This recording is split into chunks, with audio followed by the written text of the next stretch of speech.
Buenos días, hermanos, buenos días, iglesia. Buenos días. Efesios 6, 17. La primera parte ya la vimos. Y tomad el yelmo de la salvación y la espada del Espíritu, que es la palabra de Dios.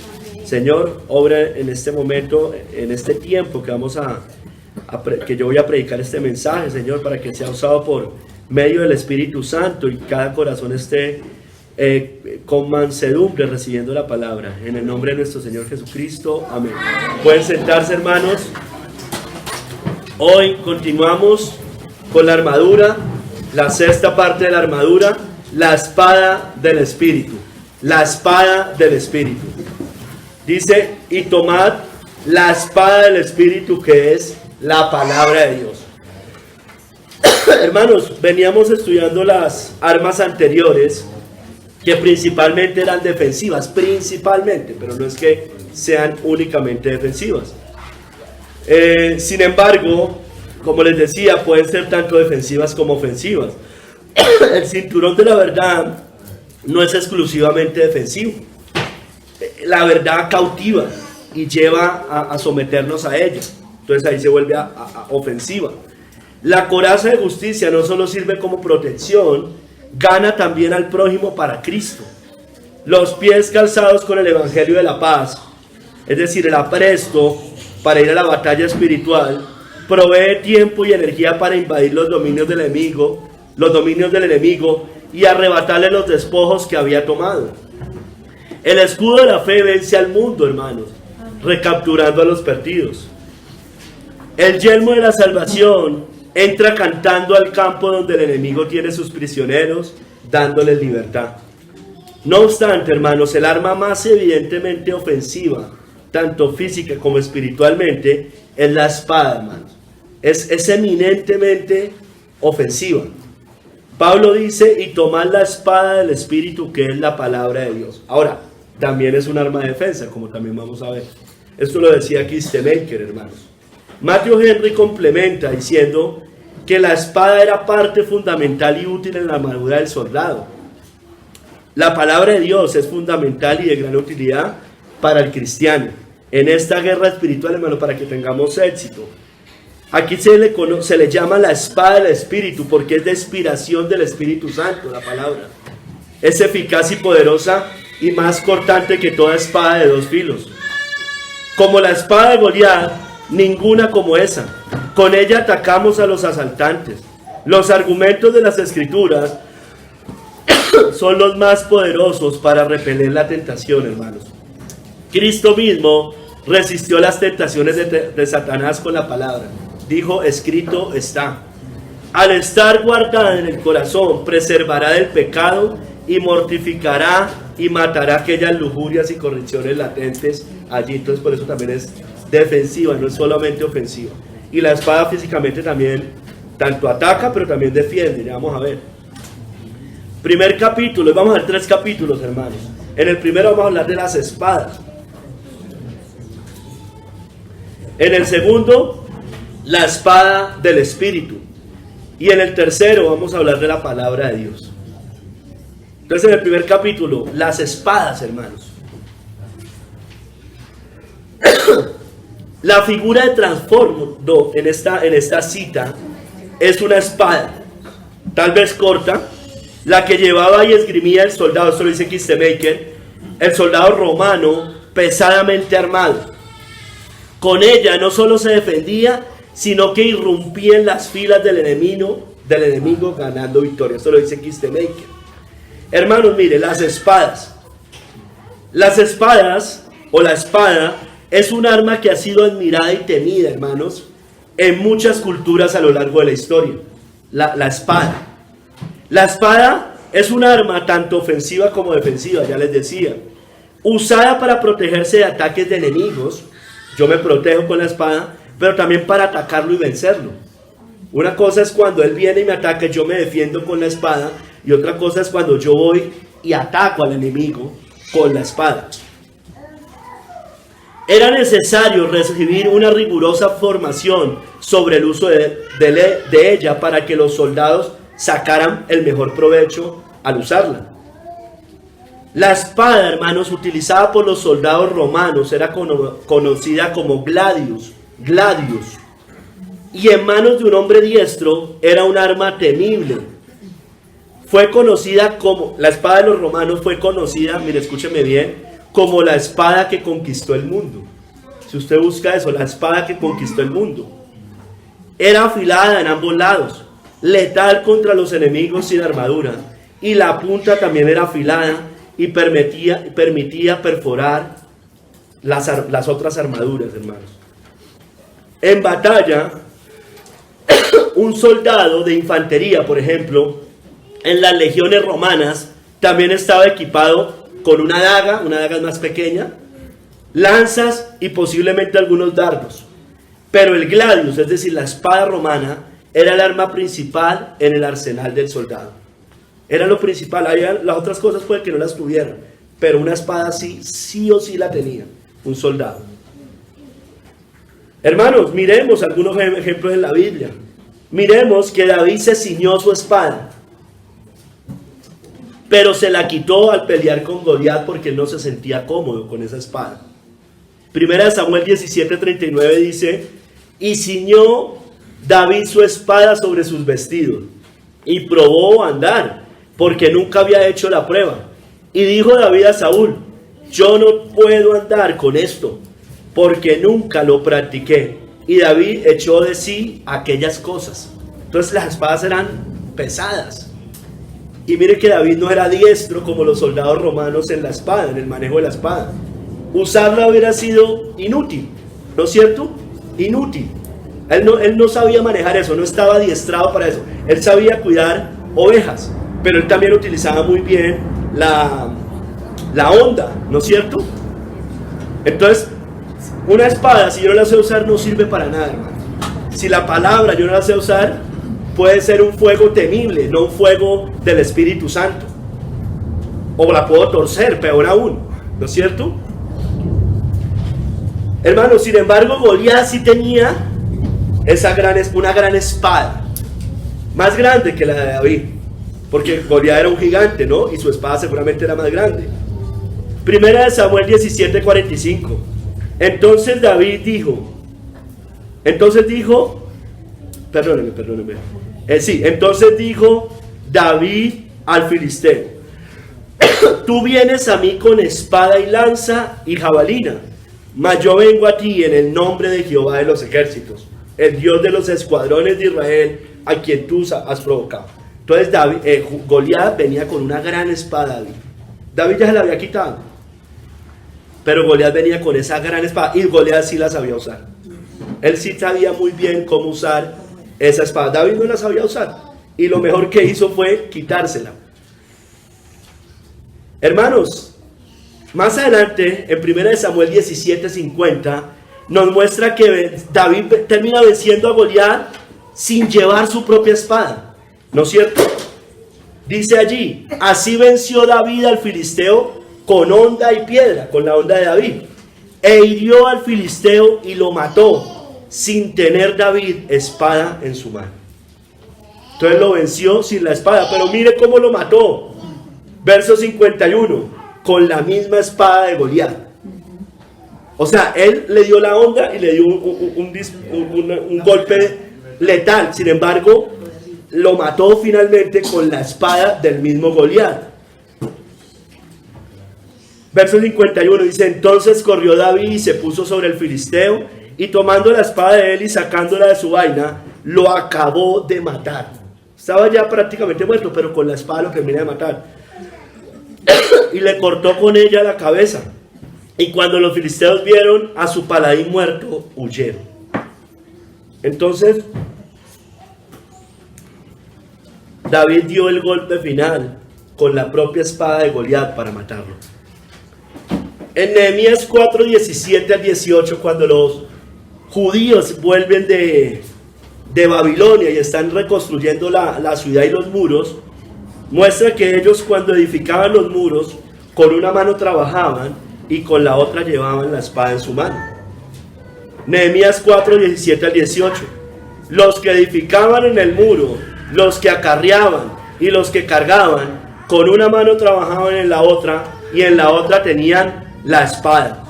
Porque los que edificaban, cada uno tenía su espada ceñida a sus lomos, y así edificaban. Y el que tocaba la trompeta estaba junto a mí. Entonces, pues literalmente no era que estuvieran con esto y esto, sino que lo que estaba diciendo era que tenían las dos cosas. La deberían tener ceñida en caso de un ataque, disponibles para defenderse. La Biblia dice en Hebreos 11:34 que algunos héroes de la fe evitaron el filo de la espada, porque venían a atacarlos.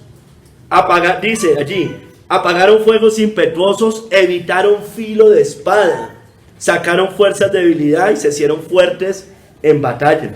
Dice que pusieron en fuga ejércitos extranjeros, evitaron el filo de la espada. Es decir, no, algunos de ellos no fueron muertos con el filo de la espada. Eso es que nombra ahí el autor de Hebreos en todo el capítulo. No todos murieron con espada. Otros, en cambio, sí fueron muertos a filo de espada. Hebreos 11:37 dice: fueron apedreados, aserrados, puestos a prueba, muertos a filo de espada. Anduvieron de acá para allá, cubiertos de pieles de ovejas y de cabras, pobres, angustiados, maltratados. Entonces, unos no, otros sí. La Biblia en el Nuevo Testamento nos muestra que el magistrado civil debe llevar la espada de la justicia para castigar al malo. No, tal vez, no la literal, pero es una muestra de castigar, porque la espada sirve para castigar. Porque es servidor de Dios, dice Romanos 13:14, para tu bien. Pero si haces lo malo, teme, porque no en vano lleva la espada. En esos tiempos era literal llevar la espada. Llevaba el magistrado la espada. Pues es servidor de Dios, vengador, para castigar al que hace lo malo. Entonces, ese es el deber ser.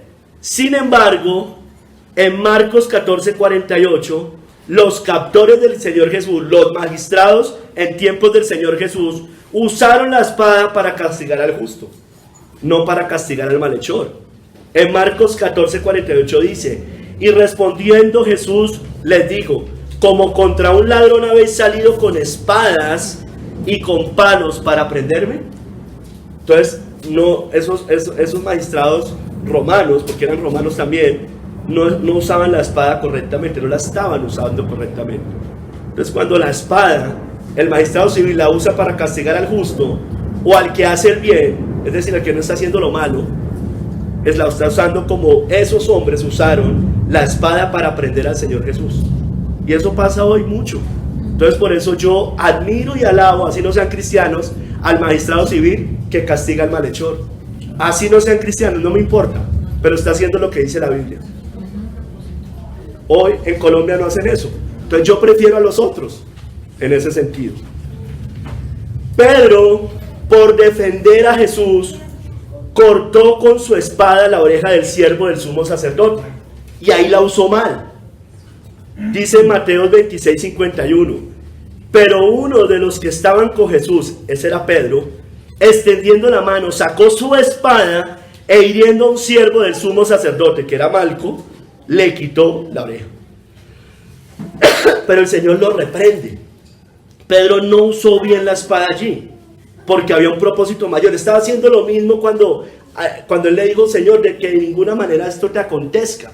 Y él le dijo: apártate de mí, Satanás, porque eres tropiezo, pones la mira en las cosas de los hombres y no la de Dios. Y aquí también le dice el Señor Jesús: vuelve tu espada a su lugar, porque todos los que tomen espada, a espada perecerán. No la estaba sacando en el momento que era adecuado. Entonces, estaba impidiendo su obra, no la usó correctamente. Juan 18:11 lo complementa. Jesús entonces dijo a Pedro: mete tu espada en la vaina, la copa que el Padre me ha dado, no la he de beber. Estaba impidiendo la obra. Él le dice: yo puedo traer una legión de ángeles, yo puedo hacer lo que quiera. Hermanos, y hay unos que la usan aún más terriblemente mal. Digamos que lo de Pedro ya pasó y listo, el Señor corrige ahí y sigue su camino. pero hay otros que la usan terriblemente mal. Por ejemplo, Saúl, que se suicidó echándose sobre su propia espada. Primera de Samuel 31, del 4 al 5. Entonces dijo Saúl a su escudero: saca tu espada y traspásame con ella, para que no vengan estos incircuncisos y me traspasen y me escarnezcan. Mas su escudero no quería, porque tenía gran temor. Entonces tomó Saúl su propia espada y se echó sobre ella. Y viendo su escudero a Saúl muerto, miren, él también se echó sobre su espada y murió con él. Ahí mueren dos. Usaron la espada terriblemente mal. La espada, pues evidentemente no es para yo atacarme a mí mismo, obvio que no. Entonces, hermanos, sigamos. Segundo capítulo. La espada del Espíritu. La espada del Espíritu.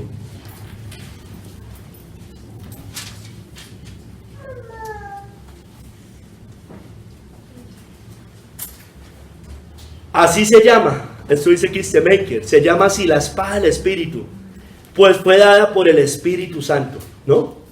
Y el mismo Espíritu la aplica al corazón. Los soldados de Cristo toman la palabra, la obedecen, la guardan en sus corazones y la llevan a todas las naciones. La espada, así esgrimida, es decir, proclamando el Evangelio a todo el mundo, es viva y eficaz y más cortante que toda espada de dos filos. Hebreos 4:12. Esgrimiendo esta poderosa espada, Pablo y sus compañeros o sus hermanos en la fe ganaron victorias sorprendentes en aquellos tiempos. Trastornaron el mundo, dice la Biblia. Se empezó a convertir gran parte del imperio romano, de Asia, de África, el norte de África. Hermanos, Dios no está muerto, dice Kistemaker. Vive y habla en y por medio de su mensaje. Por medio de ella revela el estado del hombre ante Dios y queda expuesta a su condición pecaminosa.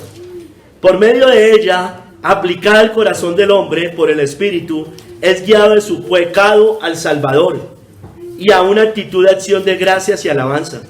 Por medio de ella se desvanecen las dudas, los temores desaparecen, hay seguridad de salvación y Satanás huye. Cuando Jesús fue tentado, respondió a cada palabra del diablo apelando a la palabra escrita de Dios. Entonces, hermano, la espada del Espíritu. La espada del Espíritu, la palabra de Dios aquí es comparada con una espada que tiene dos filos. Dice John Hill que tiene dos filos porque corresponde a la ley y al evangelio. Tiene dos filos, el filo de la ley y el filo del evangelio. El filo de la ley porque este convence de pecado y corta el corazón, lo derriba. Pero el otro, el del evangelio, corta toda la bondad humana, la justicia propia. Las escrituras son una espada afilada para convencer de pecado, reprenderlo, advertir de la ira y la ruina eterna, para refutar el error y la herejía y repeler las tentaciones de Satanás. La espada, la palabra, la espada del Espíritu será usada con la destrucción del anticristo. Segunda de Tesalonicenses 2:8 dice que lo matará con el espíritu de su boca. Es llamada la espada del Espíritu, pues es de naturaleza espiritual y no humana. No fue escrita por el hombre, o sea, fue plasmada por el hombre, pero inspirada por el Espíritu. Es la espada del Espíritu porque también es usada por el hombre espiritual. El Espíritu Santo es el autor de ella. La proporciona a los santos y les enseña cómo usarla para que sea poderosa y eficaz. Dicen los judíos que las palabras de la ley son como una espada. Y hablan de la espada de la ley, hablan los judíos. La espada de la ley. Hermanos, la espada del Espíritu. Miremos. El Antiguo Testamento fue inspirado por el Espíritu Santo. En 2 de Pedro 1:21 dice que nunca la profecía fue traída por voluntad humana, sino que los santos hombres de Dios, refiriéndose a los profetas, hablaron siendo inspirados por el Espíritu Santo. Entonces ahí nos muestra que el Antiguo Testamento fue de inspiración del Espíritu Santo. Aunque aquí no lo resume, pero usted basta simplemente ir a cualquier libro del Antiguo y muestra cuando dicen el Espíritu de Jehová, el Señor dice, etc. El Nuevo Testamento también nos dice la Biblia que fue revelado por el Espíritu Santo. Juan 16:13, entre otras. Dice: pero cuando venga el Espíritu de verdad, Él os guiará a toda la verdad, porque no hablará por su propia cuenta. Mire, Él os guiará a toda la verdad, a plasmar el Nuevo Testamento, sino que hablará todo lo que oyere y os hará saber todas las cosas que habrán de venir. Entre otras, el libro de Revelaciones, el Apocalipsis. En 1 Corintios 2:13 nos dice que los apóstoles en el Nuevo Testamento fueron enseñados por el Espíritu y así hablaron, hermanos. Enseñados y hablaron la palabra. Dice allí, 1 Corintios 2:12-13, nosotros no hemos recibido el Espíritu del mundo, sino el Espíritu que proviene de Dios, para que sepamos lo que Dios nos ha concedido, lo cual también hablamos, están plasmando el Evangelio, no con palabras enseñadas por sabiduría humana, sino con las que enseña el Espíritu, acomodando lo espiritual a lo espiritual. Entonces el Antiguo fue inspirado por el Espíritu, el Nuevo Testamento fue revelado por el Espíritu, los apóstoles, que fueron los que escribieron el Nuevo Testamento, fueron guiados por el Espíritu y ellos así hablaron por el Espíritu. La iglesia también neotestamentaria fue enseñada también por el Espíritu Santo. Dice en Juan 14:26, el Consolador, el Espíritu Santo, a quien el Padre enviará en mi nombre, Él os enseñará todas las cosas y os recordará todo lo que yo os he dicho. Entonces la iglesia también fue enseñada por el Espíritu Santo. Esa era la promesa de de Jeremías, ¿no? Que ese es aquel nuevo pacto establecido sobre mejores promesas. Hermanos, en Isaías 49, del 1 al 3, está hablando Isaías, pero es Israel allí. Israel es una tipología del Israel de Dios, la iglesia. Algunos también lo relacionan con Cristo. Dice que Israel allí fue puesta por Dios como espada aguda a las naciones. Leamos Isaías 49, del 1 al 3.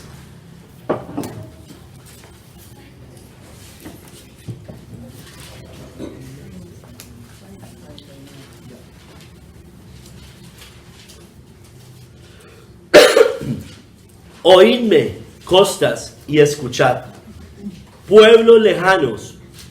Jehová me llamó desde el vientre, desde las entrañas de mi madre tuvo mi nombre en memoria. Pareciera que fuera Isaías, pero no. Sigue el verso 2.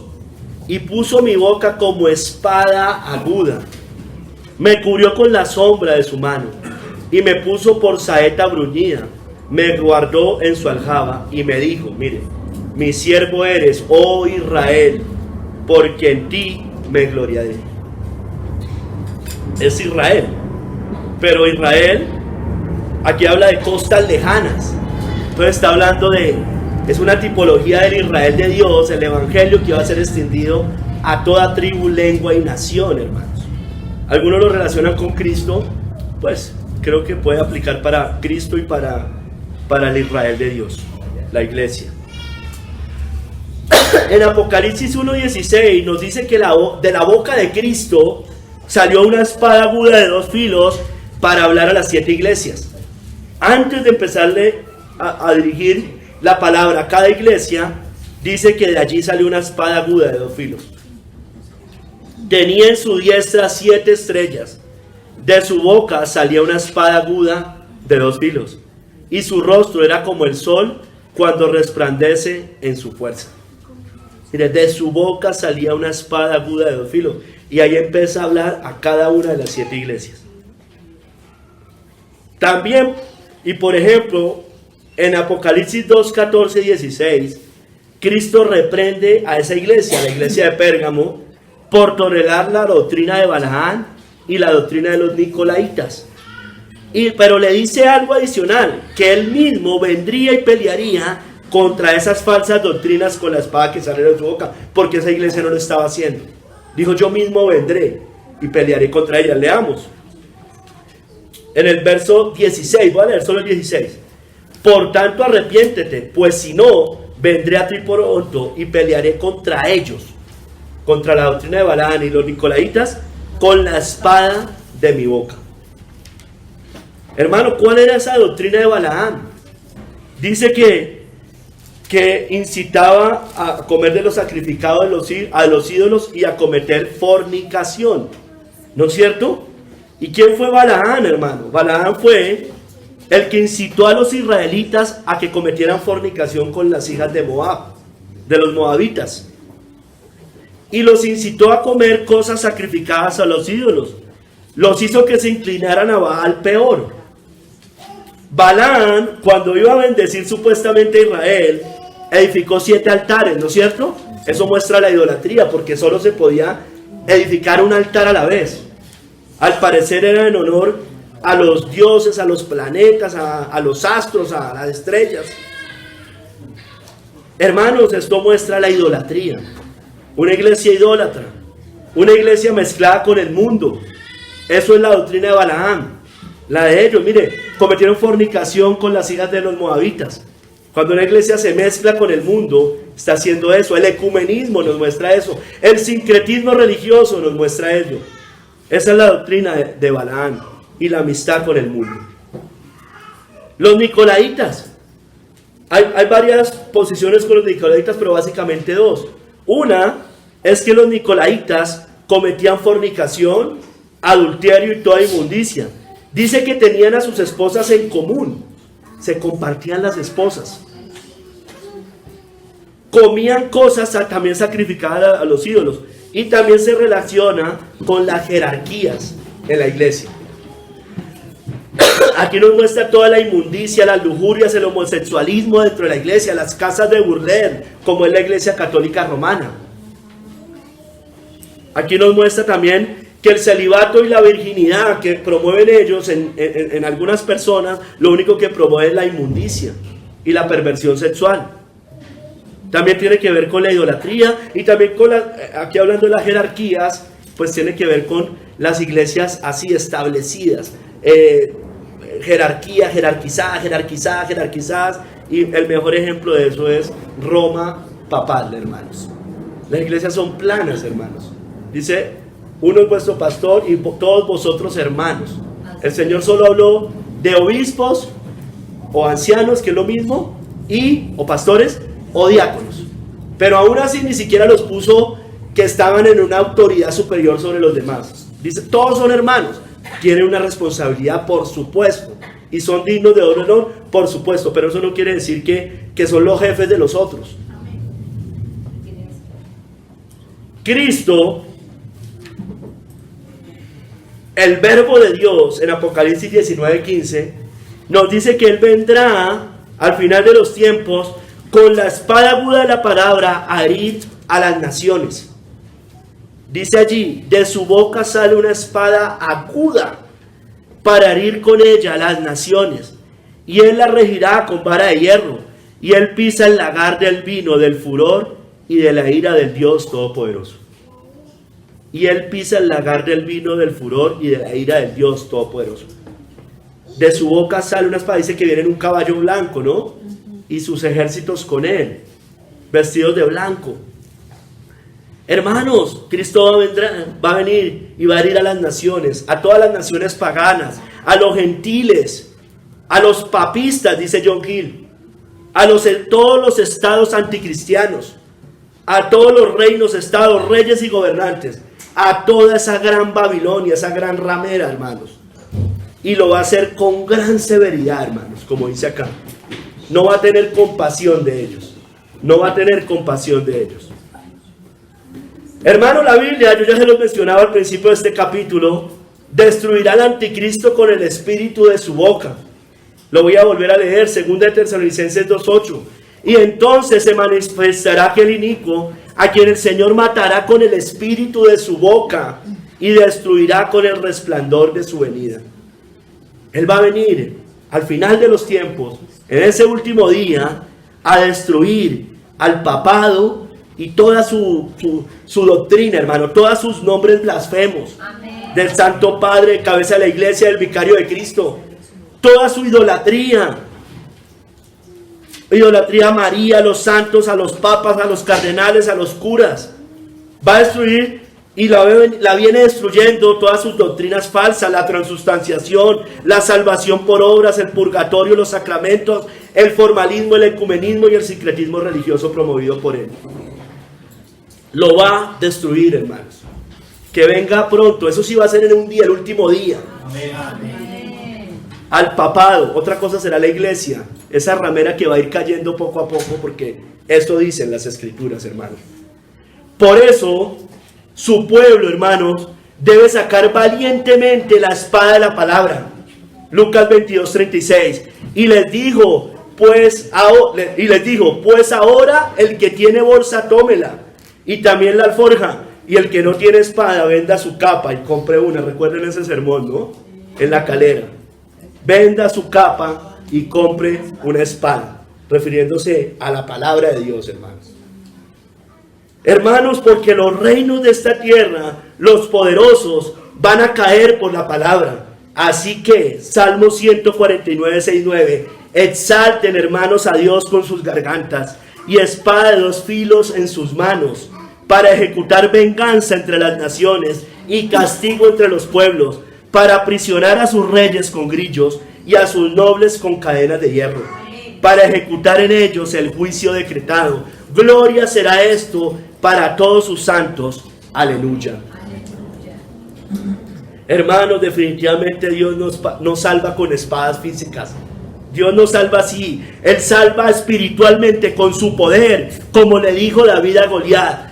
Repito una parte y voy a leer otra. Tú vienes a mí con espada y lanza y jabalina, mas yo vengo a ti en el nombre de Jehová de los ejércitos, el Dios de los escuadrones de Israel, a quien tú has provocado. Jehová te entregará hoy en mi mano, y yo te venceré, y te cortaré la cabeza, y daré hoy los cuerpos de los filisteos a las aves del cielo y a las bestias de la tierra, y toda la tierra sabrá que hay Dios en Israel. Esto yo sé que pasó allá, hermanos, pero eso es una referencia a lo que va a pasar al final. Y sabrá toda esta congregación que Jehová nos salva con espada y con lanza, porque de Jehová es la batalla, y Él los entregará en nuestras manos. Eso va a pasar, hermanos, cuando todos los reinos de esta tierra pasen a ser del Señor y de su Cristo, como dice Apocalipsis. Hermanos, definitivamente nuestras armas no son carnales, no son físicas, son espirituales. Amén.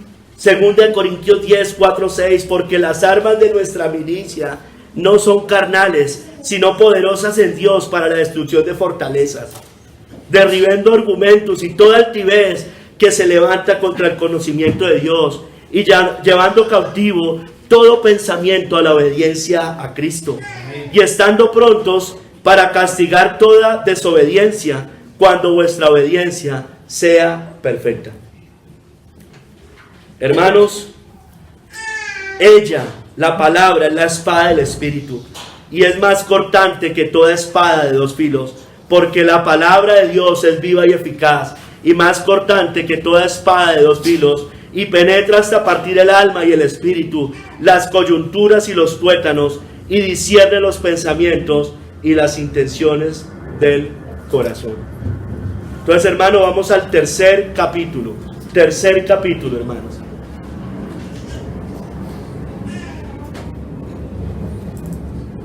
La palabra de Dios. Dice, y tomad la espada del Espíritu, que es la palabra de Dios. Entonces, hermanos, dice que esto lo encontré en unos comentarios bíblicos. Dice, para un soldado era necesario recibir una rígida formación sobre el uso adecuado de la espada, a fin de obtener el máximo beneficio de ella. Mira, si ve, David no estaba entrenado. no le servía de nada la espada. Todos los soldados cristianos necesitan el mismo rígido entrenamiento para saber cómo manejar apropiadamente la espada del Espíritu, que es la palabra de Dios. Puesto que todo cristiano se encuentra en una batalla espiritual en contra de las fuerzas satánicas de este mundo, necesitamos saber cómo manejar la palabra apropiadamente. Solo entonces se convertirá en una defensa efectiva contra el maligno y una valiosa arma ofensiva para la destrucción de fortalezas, del error y la mentira. Segunda de Corintios 10, del 4 al 5, que ya leímos.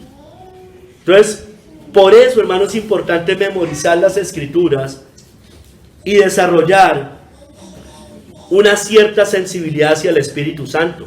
Si no sabemos cómo funciona nuestra espada, no nos servirá de mucho en la batalla. La palabra de Dios, hermano, entonces. Hermanos, nosotros creemos, y yo sé que todo cristiano debería creer esto mismo, que en las Sagradas Escrituras como plena e infalible palabra de Dios, eso está en nuestra declaración de fe, revelada al hombre por inspiración del Espíritu Santo y consecuentemente única, estándar, infalible, segura norma de fe, conducta y práctica. Los reformadores por eso resaltaron la sola Escritura y decían que la palabra de Dios es la máxima autoridad en materia de fe y práctica, la máxima. Por tanto, nada que contradiga la revelación de Dios puede regular la vida del creyente. Por ejemplo, yo les decía a los hermanos, porque eso también lo estudiamos allá, yo les decía a los hermanos que, por ejemplo, los mormones, no tome café, eso no puede regular mi vida, eso no está en la Biblia. Si ellos no quieren tomar café, eso es problema de ellos. Si les parece que es muy malo, eso es su problema, pero no regule mi vida. Ellos regulan la vida del creyente en cosas que no son basadas en las Escrituras. Entonces, cualquier cosa que intente regular mi vida fuera de las Escrituras, yo debo rechazarlo. No estoy obligado a hacerlo, hermanos. Hermanos, la palabra de Dios es la verdad. Santifícalos en tu verdad. Tu palabra es verdad.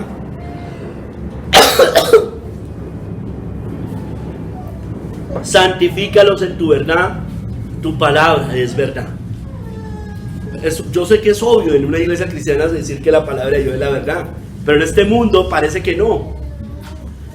Parece no es, para ellos no es la verdad. Hermano, la Biblia nos muestra que por la palabra de Dios, Dios hizo los cielos y la tierra. En Hebreos 11:3 dice que por la fe entendemos haber sido constituido el universo por la palabra de Dios, de modo que lo que se ve fue hecho de lo que no se veía. Entonces, por la palabra, porque Él dijo y se creó. Asimismo, hermanos, el cristiano regenerado, dice la Biblia que fue creado de nuevo, nacido de nuevo por la palabra, o sea, por el Espíritu, pero también por la palabra. Eso lo dice 1 de Pedro 1:23. Siendo renacidos, está hablando de la regeneración, no de simiente corruptible, sino de incorruptible por la palabra de Dios que vive y permanece para siempre. Así como Dios por la palabra creó los cielos y la tierra, una creación, Dios por la palabra, por el Espíritu Santo, hace una nueva creación en el ser humano. La Biblia también nos muestra en Efesios 5:26 que Cristo santifica y purifica a su iglesia por la palabra. Efesios 5:26. Para santificarla, habiéndola purificado en el lavamiento del agua por la palabra. Entonces, Él santifica y purifica a su iglesia por la palabra. Nos santifica y nos purifica. Entonces, hermano, dicho esto, que se puede decir muchísimas cosas más de la palabra, pero excesivamente más, vamos a enfocar esta última parte, o estas dos últimas partes, en que es un arma de defensa y un arma de ataque. Vamos a que es un arma de defensa. La palabra de Dios es un arma de defensa contra los engaños del diablo. Por eso Cristo venció la tentación con la palabra, ¿no es cierto? Mateo 4:4 dijo Cristo, escrito está, No solo de pan vivirá el hombre, sino de toda palabra que sale de la boca de Dios. Entonces, Cristo estaba por medio de la palabra, citándosela al diablo, defendiéndose en su momento de debilidad, porque él llevaba ayunando 40 días y tuvo hambre, dice la Biblia. Entonces, hermano, así para nosotros, en momentos de debilidad, de dudas, de tristeza, de desconsuelo, de disciplina de Dios, la palabra nos debe ayudar. Porque ahí normalmente nos debilitamos, pero la palabra, ahí mismo también nos debemos fortalecer con la palabra. Porque Satanás aprovecha eso para hablarnos al oído. En Mateo 4:7 Jesús le dijo, escrito está también, no tentarás al Señor tu Dios. Le está diciendo que se tirara desde el pináculo del templo, que los ángeles lo iban a rescatar. Bueno, hermanos, la palabra es un arma de defensa para que cuando venga Satanás a tentarnos a pecar sin consecuencias, nosotros entendamos por la palabra que eso no es así y no vayamos a pecar, porque todo pecado, o en general los pecados, tienen consecuencias, hermanos, en esta vida, como el suicidio, por ejemplo. En esa cita muestra que ahí le estaban diciendo a Cristo, suicídese, mátese, que Dios lo iba a salvar. Eso es lo que hacen los falsos maestros o los falsos creyentes, diciéndole a los otros que eso no pasa nada, que se suicide, que sus ángeles lo van a recoger y lo van a llevar al cielo. ¿Cómo no? ¿Cómo no que lo van a llevar al cielo? En Mateo 4:10 también dice, entonces Jesús le dijo, vete Satanás, porque escrito está, al Señor tu Dios adorarás y a Él solo servirás. Y a Él solo servirás. Y a Él solo servirás. Hermanos, ¿qué le está diciendo Satanás a Cristo? Que todo esto te daré si postrado me adorares, ¿no? Todos los reinos de la tierra. Bueno, hermano, cuando Satanás venga a tentarnos con el mundo, con la vanagloria, el éxito, la riqueza, la fama, la gloria terrenal, digámosle, vete Satanás, pensemos, vete Satanás, porque escrito está, al Señor tu Dios adorarás y a Él solo servirás. Debemos entender, hermanos, que no servimos al diablo. Yo no estoy diciendo que se ponga a hablar con el diablo acá, porque no nos manda el Señor a hacer eso, lo hizo Cristo directamente. Pero sí nosotros debemos entender que escrito está que al Señor tu Dios adorarás y a Él solo servirás, porque no podemos servir a dos señores. Hermanos, la palabra es un arma de defensa contra las herejías, por eso. Hechos 17:11, por eso el autor de Hechos le dice, Lucas, le dice eso a los de Berea. Estos eran más nobles que los que estaban en Tesalónica, pues recibieron la palabra con toda solicitud, escudriñando cada día las escrituras para ver si estas cosas eran así. Entonces, nos protege, nos defiende de las falsas doctrinas, de las herejías, de las distorsiones de la palabra, aunque vengan de maestros verdaderos, hermanos. Aunque vengan de maestros verdaderos. Porque ahí estaba diciéndoles, los que predicaban ahí eran los apóstoles, y aún les dice, escudriñen las escrituras para ver si esas cosas son así. Es un arma de defensa para que no nos desviemos del camino de salvación, hermanos. En 2 Timoteo 3 del 14 al 15 dice, pero persiste tú en lo que has aprendido y te persuadiste, sabiendo de quién lo has aprendido, y que desde la niñez has sabido las sagradas escrituras, las cuales te pueden hacer sabio para la salvación por la fe que es en Cristo Jesús. Le estaba hablando Pablo a Timoteo, ya era salvo Timoteo, ¿no es cierto? Pero lo hace sabio para la salvación por la fe que es en Cristo Jesús, las escrituras, para no desviarnos de ese camino de salvación, para cuidar con temor y temblor nuestra salvación, como veíamos hace 15 días, ¿no es cierto? Para proteger esa salvación, para no desviarnos, para seguir por el mismo camino que traza el Evangelio de la salvación, para llegar a la salvación finalmente eterna. Porque acuérdense que el Señor nos salvó, nos está salvando y nos salvará, hermanos. Hermanos, por eso también es un arma de defensa para no desviarnos del verdadero Evangelio. 2 Timoteo 1, 13 al 14 dice,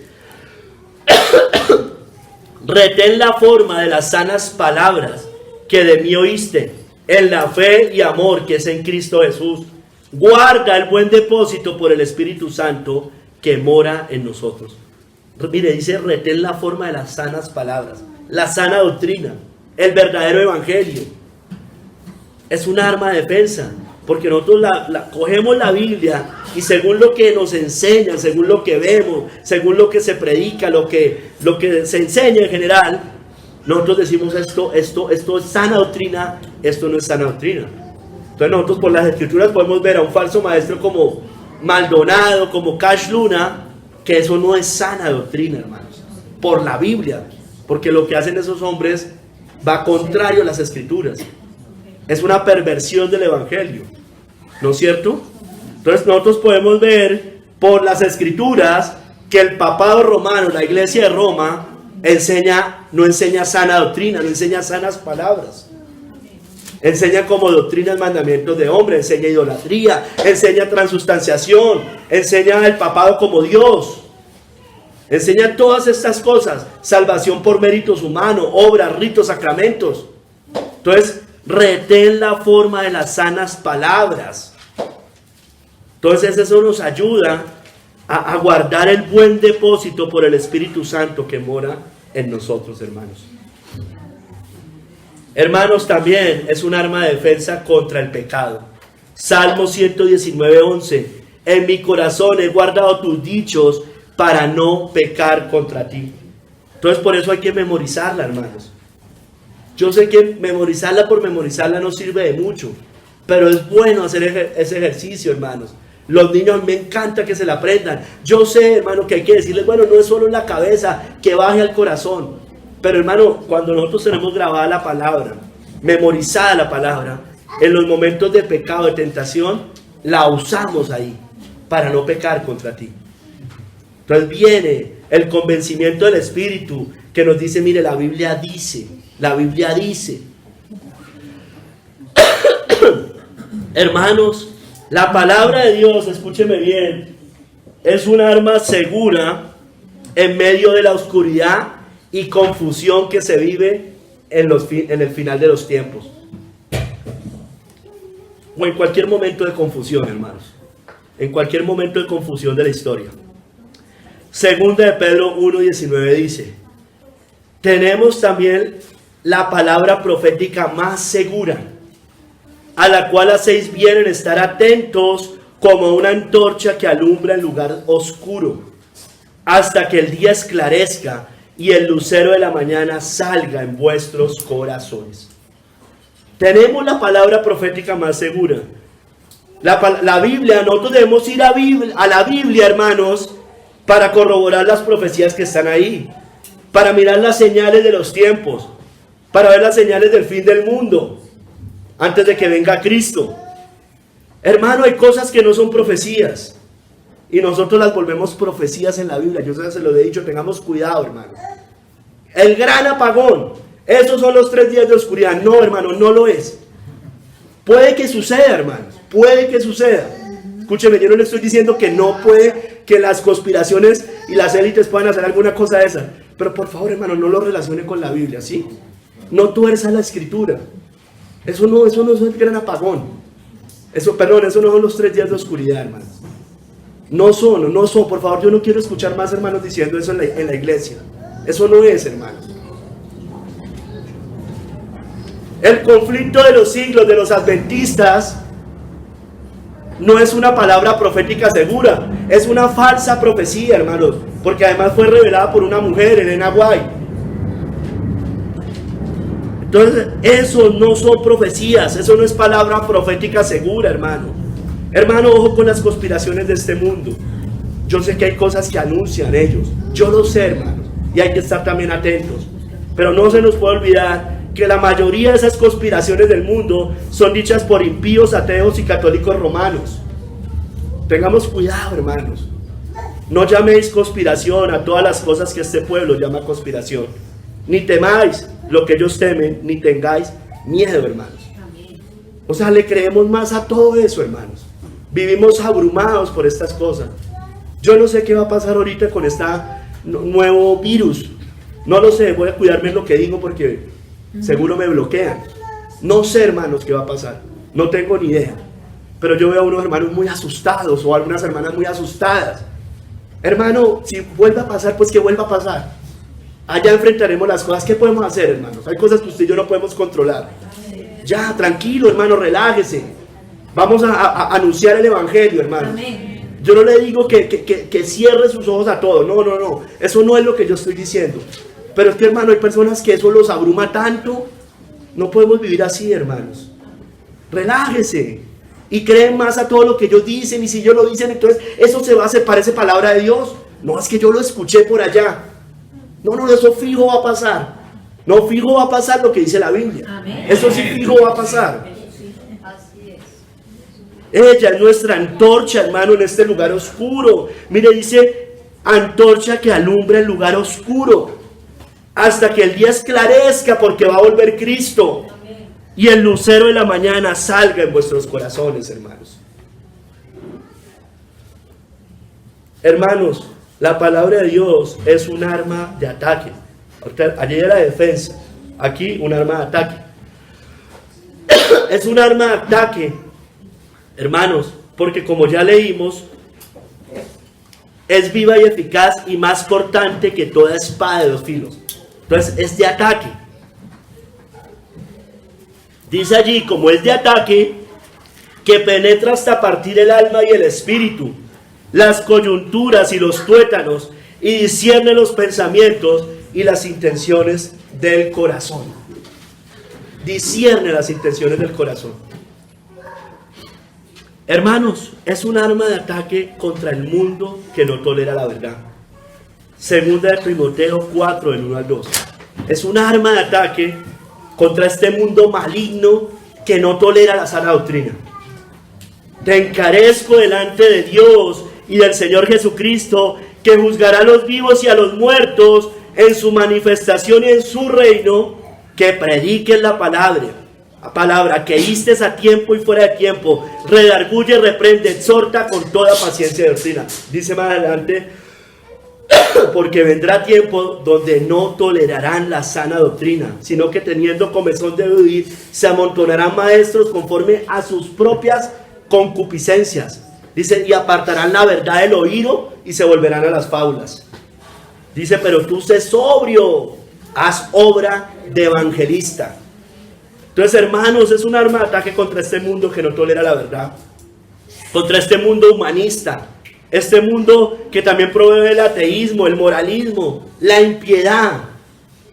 Pero, hermanos, es un arma de ataque contra la iglesia que no tolera la sana doctrina, la falsa iglesia, tibia, mundana, que ha sido hollada por el mundo, hermanos.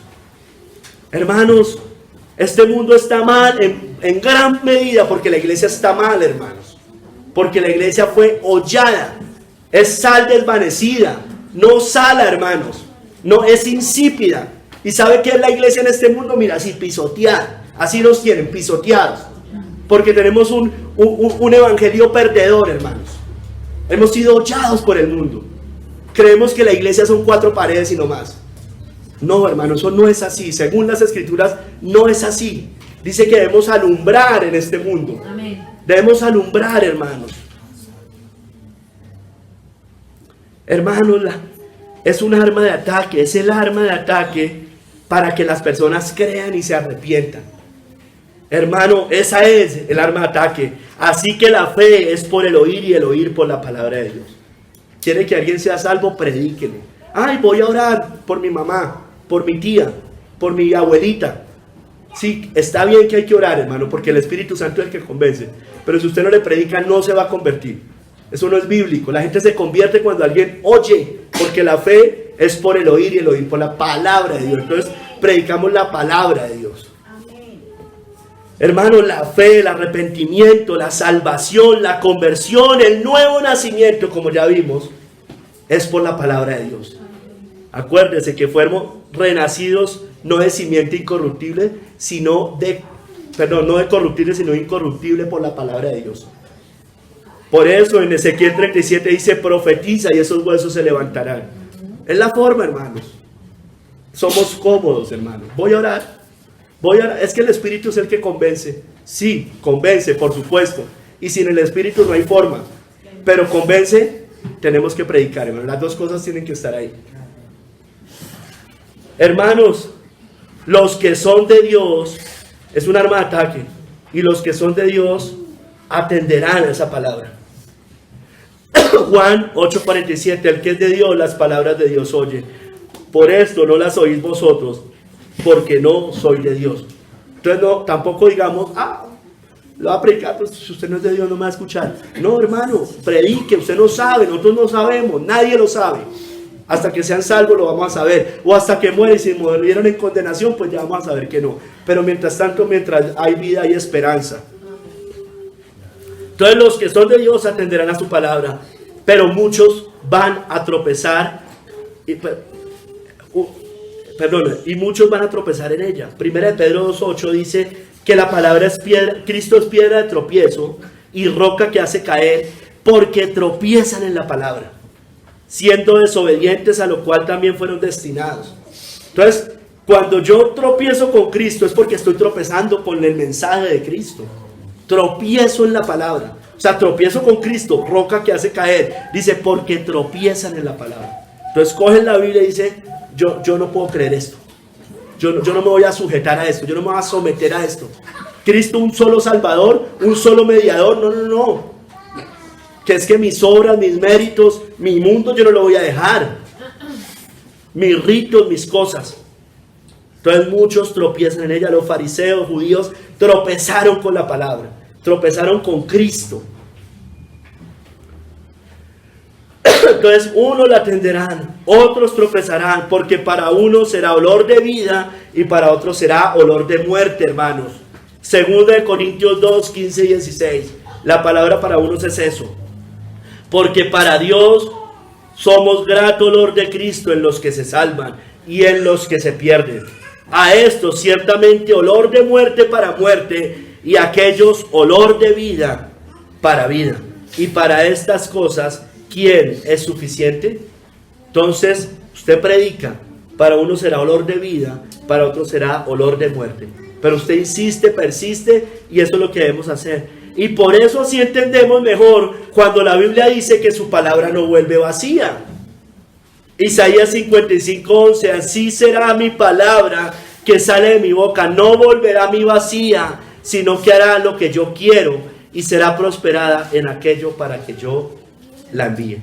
Amén. Entonces será prosperada para condenación en algunos, pero también para salvación, hermanos. Entonces no es que la palabra no vuelve vacía y a todo el que yo le predique se va a salvar. Eso no dice la Biblia, hermano. Para uno será olor de vida, para otro será olor de muerte. Pero hermanos, si queremos que la palabra prospere en nosotros, en las personas, en este mundo, pues debemos anunciarla. Hermanos, la Biblia es un arma de ataque y le podríamos agregar y de defensa dentro de la iglesia. Como dice 2 Timoteo 3, 16 y 17, para enseñar, refutar, corregir e instruir, hermanos. Toda la escritura es inspirada por Dios y útil para enseñar, para redarguir, para corregir, para instruir en justicia, a fin de que el hombre de Dios sea perfecto, enteramente preparado para toda buena obra. Es útil para enseñar la palabra. ¿Dónde más vamos a conocer las doctrinas de la palabra? ¿Dónde más vamos a conocer los atributos de Dios? La creación, la caída, Satanás, la doctrina del pecado, de Cristo, de la redención, de la justificación, de la expiación por la sangre de Cristo, del nuevo nacimiento, el arrepentimiento, la fe, la santificación, la vida eterna, el cielo, el infierno, la iglesia. Pues en la Biblia, hermano, es útil para enseñar. ¿Dónde más ¿Cuál va a ser nuestra fuente? Pues las escrituras, hermanos. Es útil para redarguir. Redarguir tiene que ver con refutar. Eso significa la palabra. Para refutar errores y herejías. Es útil para eso. ¿Con qué más yo refuto los errores y las herejías? Con la palabra, así como Cristo hizo. Escrito está. Porque Satanás estaba torciendo las escrituras. Estaba diciendo algunas herejías. Útil para corregir, también dice ahí. Bueno, para corregir el vicio, el pecado y toda tendencia malvada, hermanos. Es para corregirnos a nosotros mismos. Nosotros nos corregimos por medio de ella. Dice que para instruir en justicia. Hermanos, para la justicia aquí entendida como el deber del hombre hacia Dios y hacia el prójimo.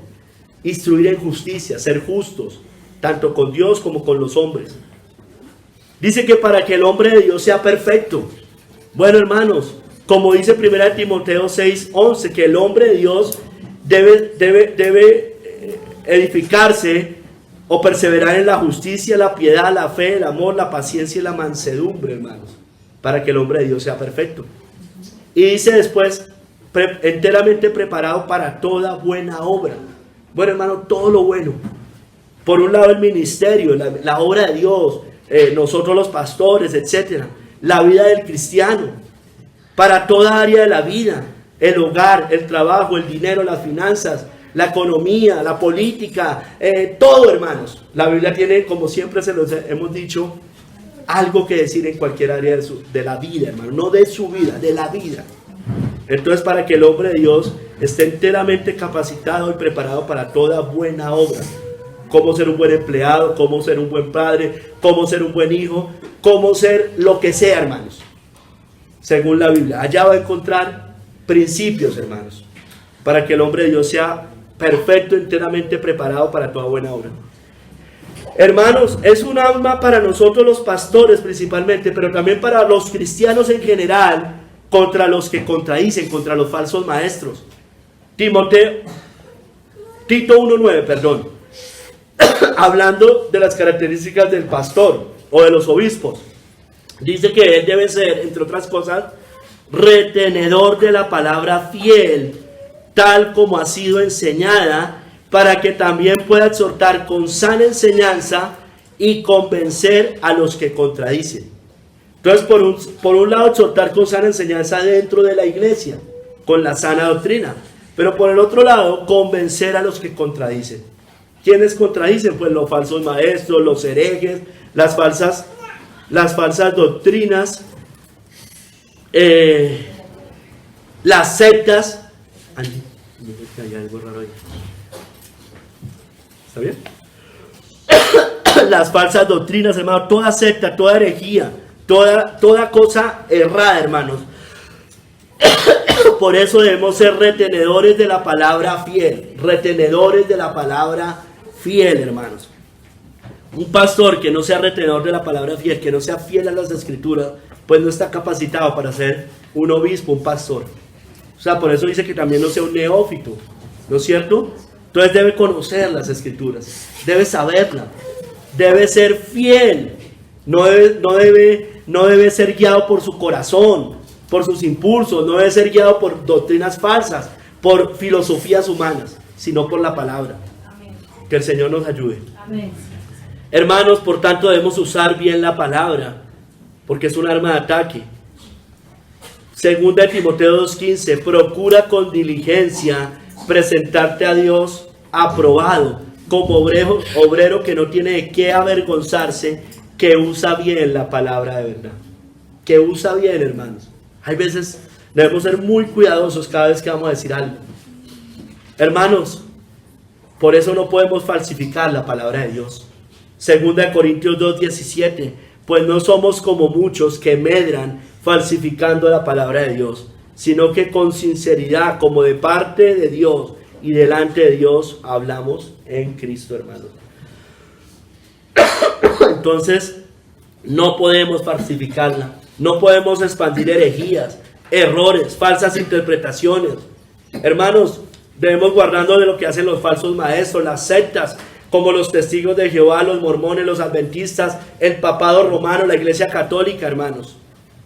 Ellos falsifican la palabra de Dios, la falsifican, la tuercen para su propia perdición, como le pasó a Himeneo y Fileto, que hablando sus propias palabras, no la palabra de Dios, se desviaron de la verdad. Segunda de Timoteo 2:17-18, y su palabra, mire, la palabra de ellos, carcomerá como gangrena, de los cuales son Himeneo y Fileto, que se desviaron de la verdad, diciendo que la resurrección ya se efectuó y trastorna la fe de algunos. Mano, que ya fue la resurrección, que ya Cristo había venido. O sea, si ya fue la resurrección, ya Cristo vino. Es así de sencillo. Entonces estaban trastornando casas enteras. Ya vino Cristo y esto siguió igual o peor. Eso no tiene sentido, hermano. Cuando Cristo venga y es la resurrección, todo esto será renovado completamente. Cielos nuevos y tierra nueva, hermanos. Pero a estas personas tal vez, que Dios nos guarde, por ir más allá de las escrituras o tratar de explicar lo que no se puede explicar, terminan desviados de la verdad. Que Dios nos guarde. Ay, y si Dios creó a Satanás, ¿por qué entonces Satanás pecó? Y si Dios lo hizo, entonces Dios es el autor del mal. No, hermano, Dios no es el autor del mal, porque la Biblia en ningún lado nos dice eso. Pero dice que Dios creó todo bueno en su momento, pero ellos buscaron muchas perversiones, entre ellos Satanás. ¿No es cierto? ¿Pero cómo pudo hacer? Entonces Dios, no, hermanos, no vayamos allá, no vayamos allá. Tengamos cuidado, hermanos.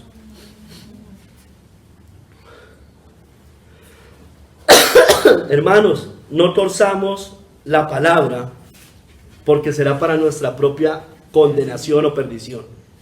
Como dice 2 de Pedro 3:16, entre las cuales hay algunas difíciles de entender, las cuales los indoctos e inconstantes tuercen, como también las otras escrituras, para su propia perdición, hermanos, para su propia perdición. Entonces tengamos cuidado, hermanos, porque si torcemos la Biblia, si nos empezamos a desviar, hermanos, pues va a ser para nuestra propia perdición. Tengamos cuidado, hermanos. A uno le da más confianza cuando otros hermanos del pasado, históricos, han creído lo mismo que nosotros. Todo uno está más tranquilo, hermano, se cuida. No porque allá esté la fuente de la verdad, sino porque ellos van a la fuente y han plasmado unas cosas, hermano. Yo se lo he dicho, la sabiduría no nació con nosotros, como dice en el libro de Job. ¿No es cierto? Hay otros hermanos que creyeron esto, siempre lo creyeron. Las doctrinas cristianas evangélicas, hermanos, no son nuevas. Tampoco nacieron con la reforma protestante. Porque como yo les decía, si las doctrinas cristianas evangélicas nacieron en el siglo XVI, esta no es una iglesia verdadera. La iglesia cristiana evangélica es falsa. Se lo digo así de verdad. Es en serio. Entonces nosotros vamos al primer siglo. Y lo que dijo Pablo es concordante con lo que dijeron los reformadores, prereformadores y puritanos. ¿No es cierto? Debemos tener eso claro, porque como dijo Spurgeon, yo me puedo dar la mano con uno, con otro, y si me voy atrás, y llego al Nuevo Testamento, y llego al Antiguo Testamento, hermanos. Entonces tengamos muchísimo cuidado, hermanos, porque si no estamos, entonces Roma es la verdad. Roma es la verdad. ¿No es cierto? Porque dicen ellos que ellos están desde los primeros siglos. Tengamos muchísimo cuidado, hermanos, con afirmar eso. Hay hermanos de nosotros. Entonces, sí hubo oscuridad, Edad Media hubo oscuridad, pero hubo muchísimos hermanos.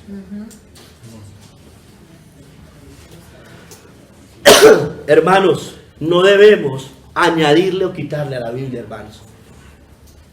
Deuteronomio 4:2 y Deuteronomio 11:32 dice: no añadiréis a la palabra que yo os mando, ni disminuiréis de ella, para que guardéis los mandamientos de Jehová vuestro Dios, que yo os ordeno.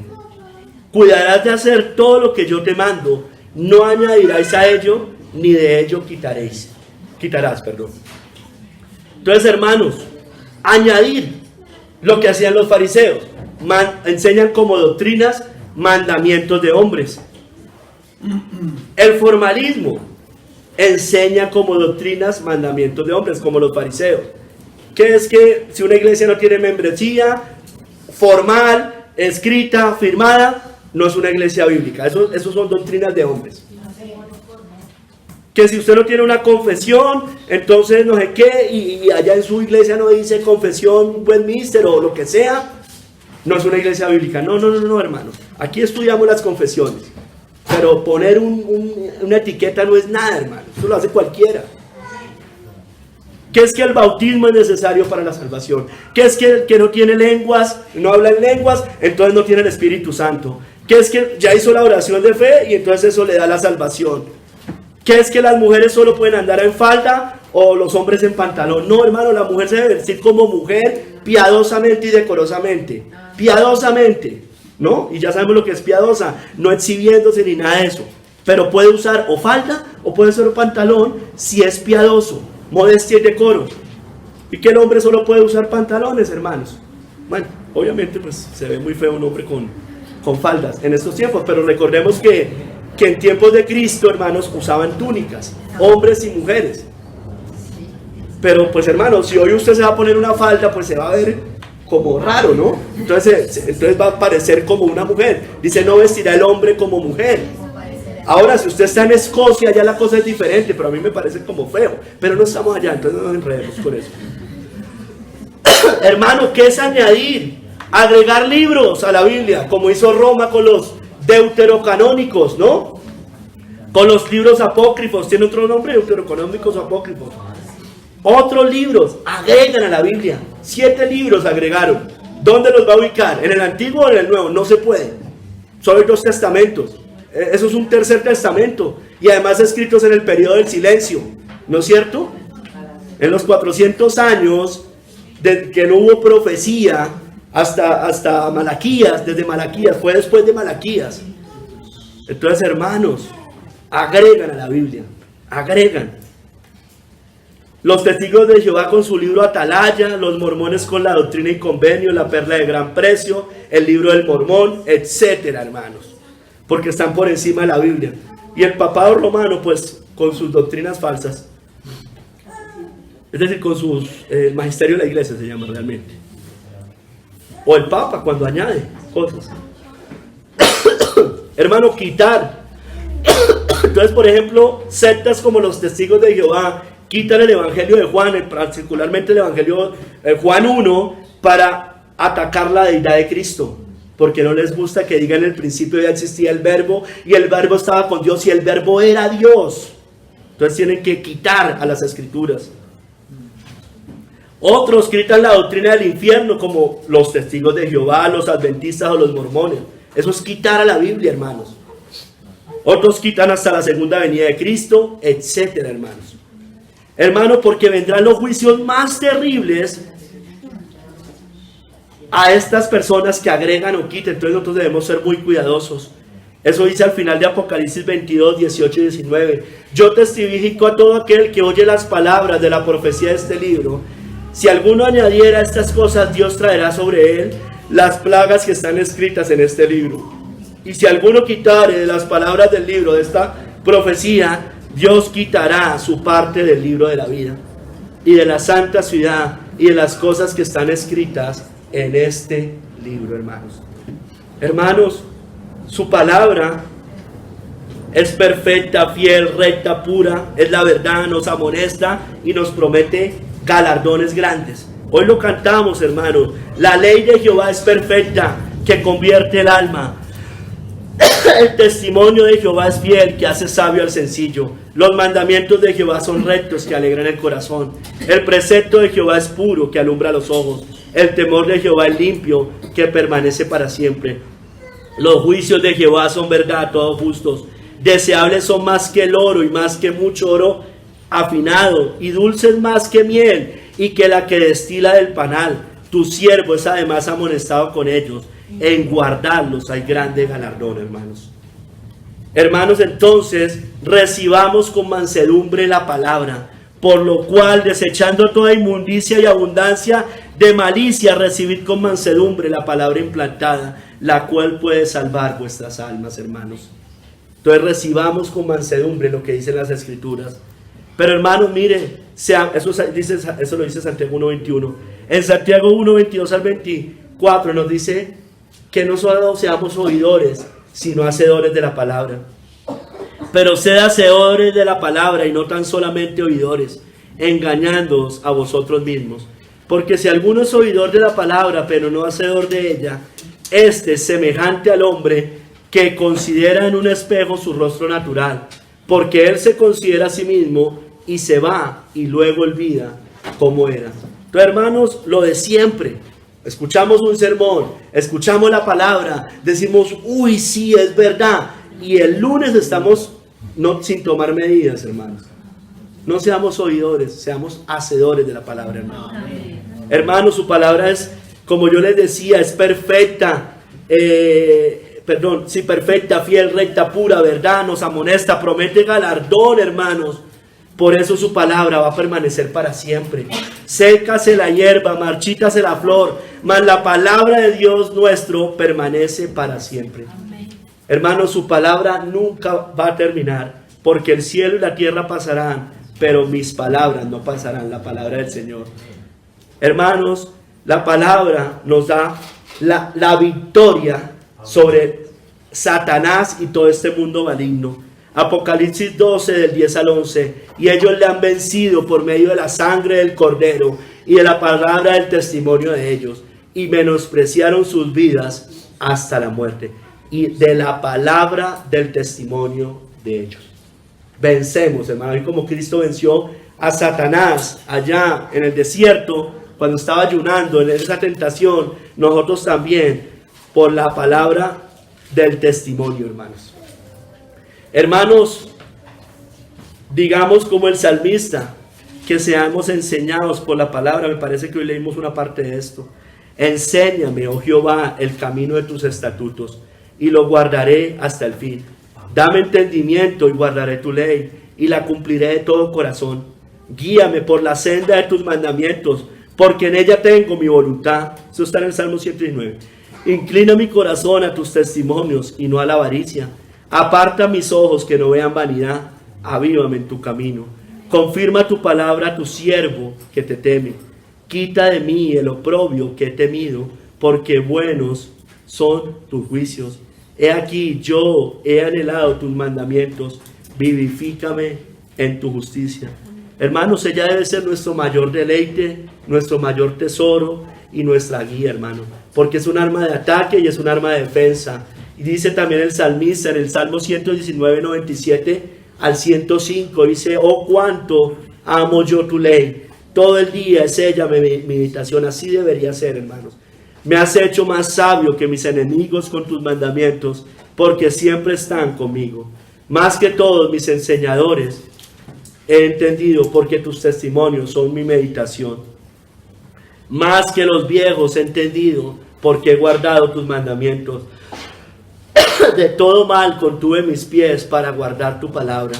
No me aparté de tus juicios, porque tú me enseñaste. Cuán dulces son a mi paladar tus palabras, más que la miel a mi boca. De tus mandamientos he adquirido inteligencia, por tanto he aborrecido todo camino de mentira. Lámpara es a mis pies tu palabra y lumbrera a mi camino. Entonces, hermanos, aferrémonos a las Escrituras. Esa es la espada del Espíritu, la palabra de Dios. Con ella atacamos las huestes de maldad, vencemos las huestes de maldad, denunciamos las obras de las tinieblas, predicamos el Evangelio para que crean y se arrepientan. Pero por la palabra, hermano, también nos defendemos de los ataques del maligno, de Satanás, de las mentiras, del engaño, de este mundo, de estas seducciones. Por la palabra, hermanos, vamos a vencer. Dice las Escrituras, por la sangre del Cordero y del testimonio de ellos, hermano. Entonces, hoy que vamos a salir a predicar, vayamos con esa espada, hermano, de dos filos, que penetra hasta partir del alma, hermanos. Las coyunturas, los tuétanos, dice todo lo interno. Es más cortante. Eso la psicología no sirve. Eso el humanismo es una perversión total. Entonces vamos con la palabra de Dios, hermano. Que el Señor nos ayude. Iglesia, tomad la espada del Espíritu, que es la palabra de Dios. Bendito seas tú, Señor. Obra en nosotros, obra en esta iglesia, obra en cada uno, Señor. Por favor, ayúdanos, Padre. Ayúdanos a serte fieles, Señor. Fiel a las Escrituras. Ayúdame a mí a ser fiel, Señor. Te lo rogamos, te lo pedimos, Padre. Obra en nosotros, obra en esta iglesia. Obra en los hermanos de Ipiales, obra en cada persona que pueda llegar a escuchar este mensaje. En el nombre de nuestro Señor Jesucristo. Amén.